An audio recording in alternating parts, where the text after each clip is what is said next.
In this case study, we are going to take a look at a business owner. And this can be a small company, a large corporation, doesn't matter, the concept applies to all.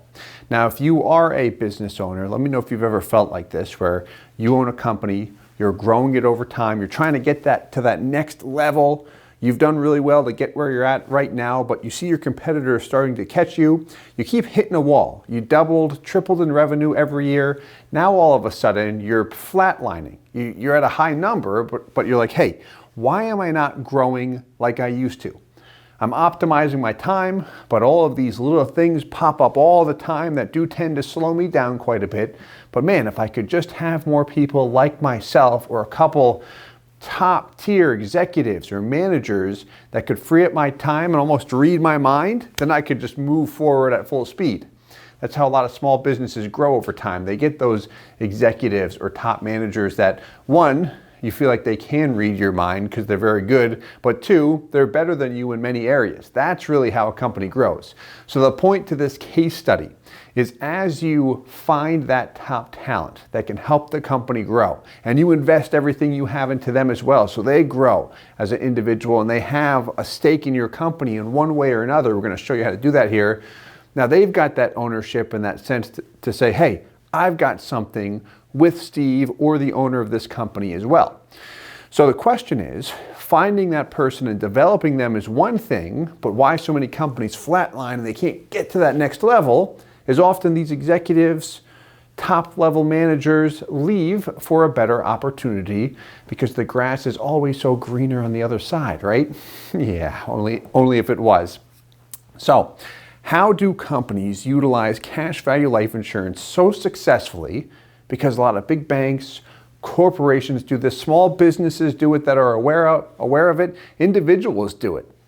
How do we utilize cash value life insurance really as a retention strategy to retain and then reward top level talent? We'll refer to this in the industry as golden handcuffs. Again, we want to retain our top talent. That really helps our company grow, because as a business owner, if you're small, you definitely know this feeling where you've got one or maybe two people that are very good, but if they leave, all of that work is going to fall on you again. Oh man, now you got to go back to what you were doing before. So how do you ensure those people stay, develop other people like themselves? This way you can continue to grow, invest in each other, give everyone ownership in a sense. So we're going to look at a 50-year-old male here. This could be the owner, this could be an executive, doesn't really matter. And the funding we're going to look at is $100,000 per year for a period of 7 years. So we're going to look at this from the business owner's perspective. And as the company funds the policy, that will be money available for the business. So this policy will be an asset on the company's balance sheet. And also we'll have retirement income for the executive, for that member of the company. So really this lays out the question, how do companies utilize cash value life insurance? What is the particular exact strategy that they use? Because we hear about it all the time, but does that mean they just buy life insurance policies, let them sit and grow? Some companies do that, but how does this get set into motion as far as retaining our top level talent, creating a reward package or program on the backside? Let's take a look. So corporate structure, here's exactly what they do. And this is one of my favorite things to talk about. So let's say you are a business owner, you own a company, and you've got a top level executive that generates a ton of income for you, but where they're very good is they free up a ton of time for you so you can continue to focus on growing the business, finding other people like that individual, like yourself, and continue to push it forward.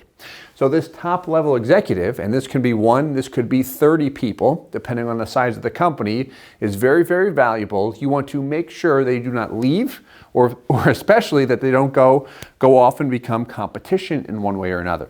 So often what happens is, if I'm the company, if I'm the business owner, I say to you, Mr. Joe, I'm going to take a cash value life insurance policy out on you, the executive, where I, the company, pay the premium. of $100,000 per year.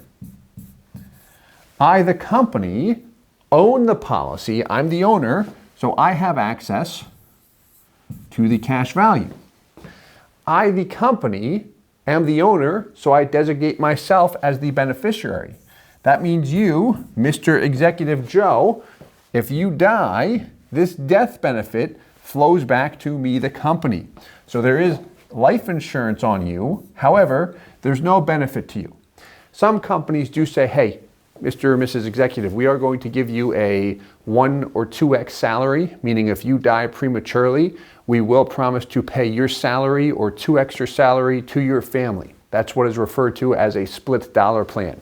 But let's assume the company says, hey, I'm paying it $100,000 per year. So the cash value, that's an asset on my balance sheet. I can access that. I can borrow against it, use it to grow my business. It's capital, which is very important. That's great. But now I also have key man insurance. You, Mr. Executive Joe, what's going to be your objection? Okay, I've got to sign off on this paperwork.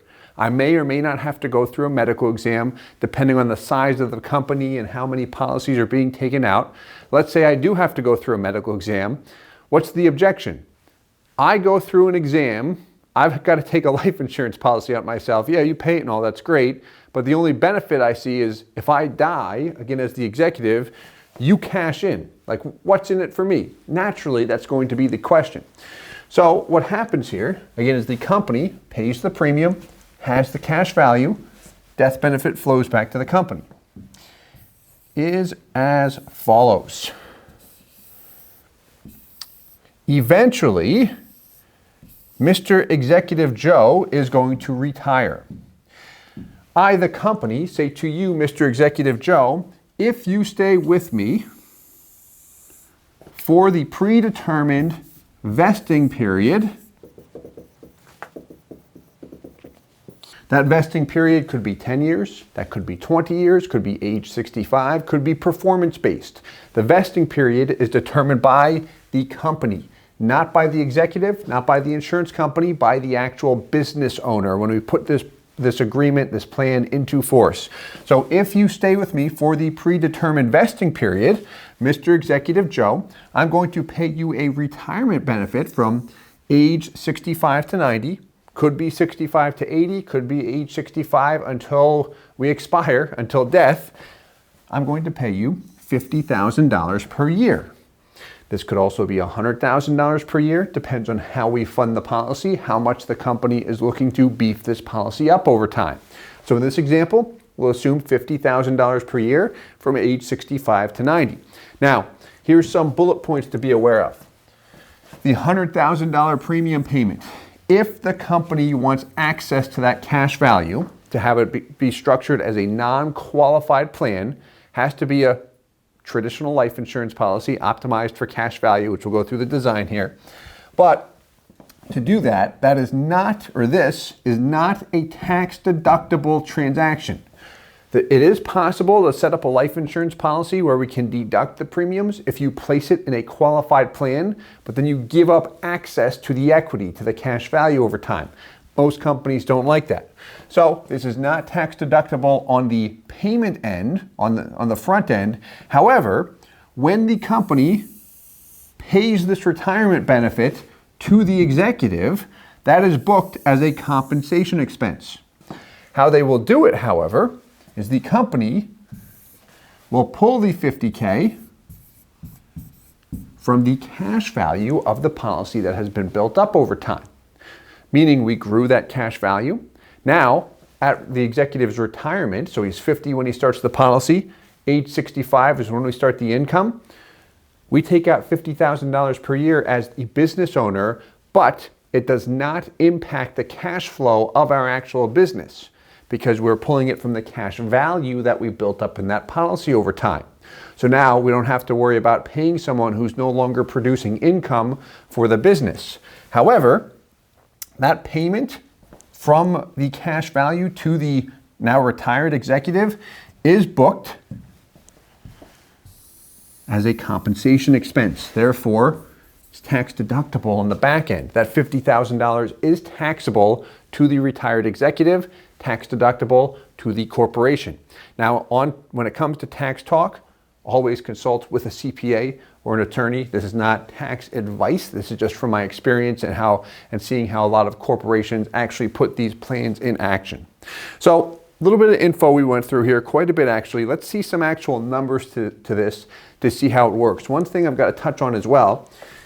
So we've got the retention strategy. If you stay with me, Mr. Executive, for the vesting period that I, the company, determined, I'm going to pay you, once you retire from age 65 to 90, $50,000 per year as a retirement benefit. However, if you decide to leave the company, if you say, you know what, I'm out of here, I'm not working for you anymore, Steve, I hate your guts, that retirement benefit is out the window. You no longer receive it. So it makes it challenging for executives to leave the company in that sense. Now, a question that always comes up is, hey, if this executive leaves the company, what am I going to do with the policy then? Because if I, Steve, still own the policy, because I do, like, what do I do with it? Say I've got $1 million in cash value, still accruing over time. Well, one, the policy is still mine, so I have complete control, access to that cash value. But what a lot of corporations do here, you could leave the policy on the former executive, but what most do is transfer the life insurance to a new executive. A lot of professional ball clubs do this actually. When you take a cash value life insurance policy, what is the worst part about any policy from a cash value perspective? The first year. I pay money in, I take a negative hit right off the bat. I have less than what I paid in. As time passes, the policy becomes more and more attractive. What's the best part about a policy? Every year after the first year. So if I have a policy that's 10 years old, Mr. Executive leaves my company, what do? Cancel the policy and just open a new one on someone else? I don't have to do that. What I can do is transfer that 10-year-old policy, let's pretend that it's 10 years old, onto the new executive that replaces that individual. That policy will remain 10 years old. The new executive, the new insured, does have to undergo medical underwriting, but let's say the new executive, let's put this in blue, new exec, this is great information to be aware of, starts the position at age 40. That policy was 10 years old 10 years ago. He was 30. That is going to be the insurance age of that policy. When it is transferred over, it'll be repriced, the premiums are adjusted and such. There is a small fee for it, but the main point is now you still have a 10-year-old policy that's continuing to cruise in terms of cash value. So a lot of people aren't aware of this. Again, you'll see it with corporations, professional sports clubs. Why I mentioned that example is they're always trading players, so it's pretty common among them. But it's a great option to be aware of. We like sharing that with everyone and then implementing it when possible. You've got to be aware of how to do that when working with individuals.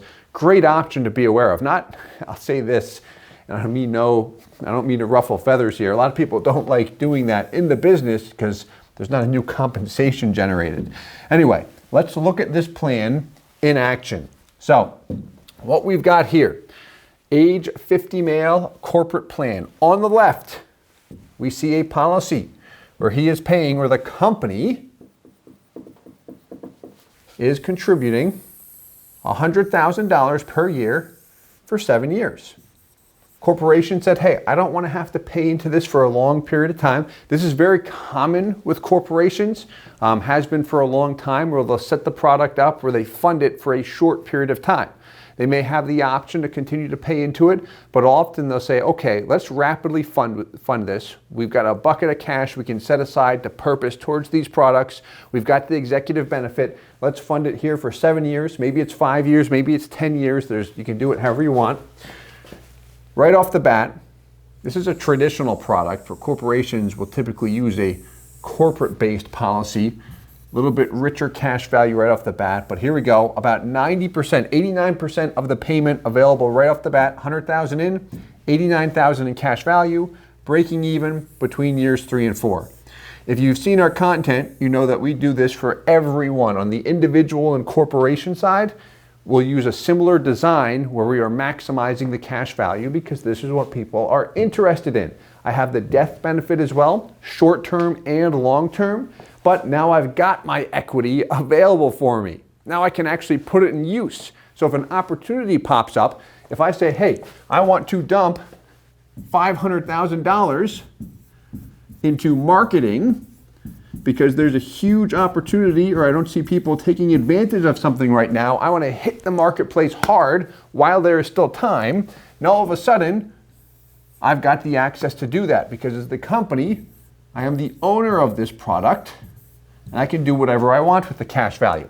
The thing to be aware of is if I plan on using this for a retirement benefit down the road, I do want to make sure I replenish the money I pull, the policy loans to invest in marketing. The reason I'd be doing that, obviously, is because that's going to generate me the highest return in my business. Maybe it's on hiring more executives, more staff. That's a huge investment as well. That is typically very, very productive or produces high returns, whatever it might be. My point is we've got access to the cash value. That's the advantage. So on the left, same policy. I almost forgot. Death benefit. This, in this example, who owns this? Corporation. The life insurance is on the executive, but this is paid income tax-free to the corporation. There's one more cherry on top we're going to hit at the end of all of this. So what we've got on the right, same product, $100,000 for 7 years, total out of pocket $700,000. Break-even point.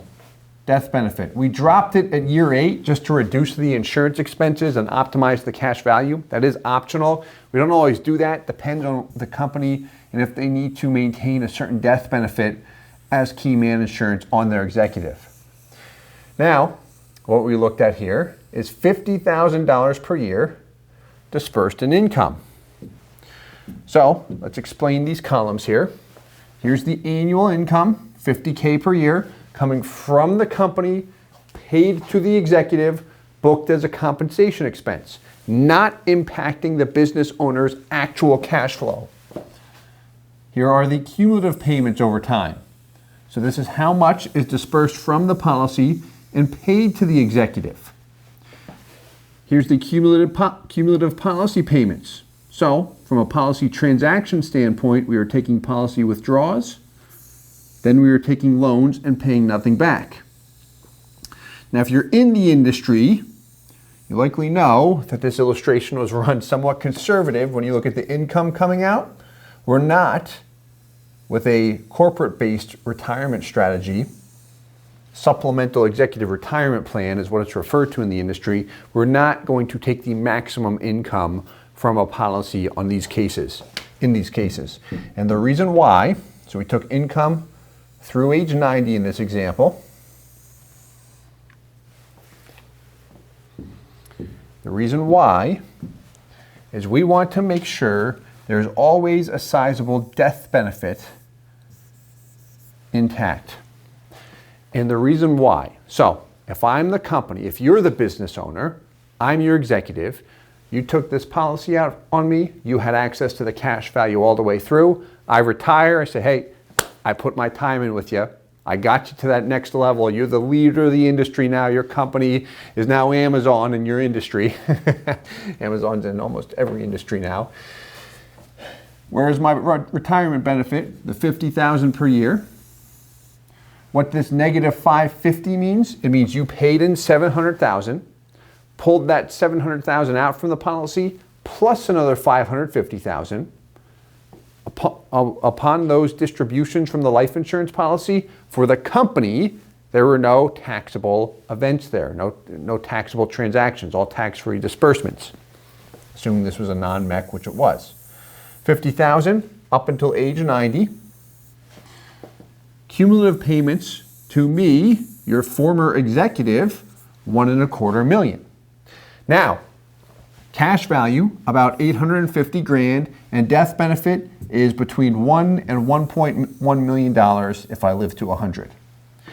That death benefit is remaining. We paid in $700,000. Remember that figure. The company paid in $700K. This death benefit flows back to the company 100%. Here we go. Income tax free,